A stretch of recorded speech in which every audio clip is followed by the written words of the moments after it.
Hello everyone, সবাই কেমন আছো? আশা করি সবাই খুব ভালো আছো। আমিও ভালো আছি মোটামুটি। তো হঠাৎ করে ইচ্ছে হলো আমার ম্যাগি খেতে।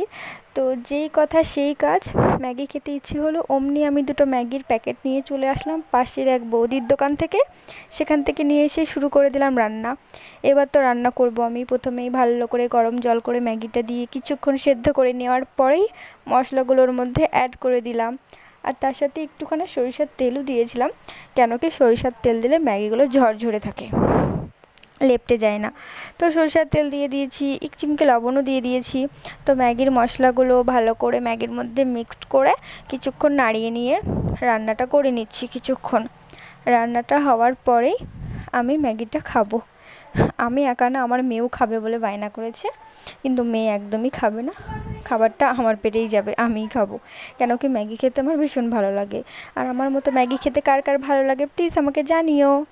আশা করি ম্যাগি খেতে সবারই ভালো লাগে, কেননা ম্যাগি এমন একটা খাবার, একদম অল্প সময়ের মধ্যেই খুব পারফেক্টলিভাবে রান্না হয়ে যায়। তো ম্যাগিটা আমি এইভাবে রান্না করি না, ওটা আমি চাউমিনের মতো ডিম টিম দিয়ে রান্না করি। তো আজকে হঠাৎ করে খেতে ইচ্ছে হলো, সময় ছিল না, ওই জন্য এইভাবে রান্না করে নিয়েছি।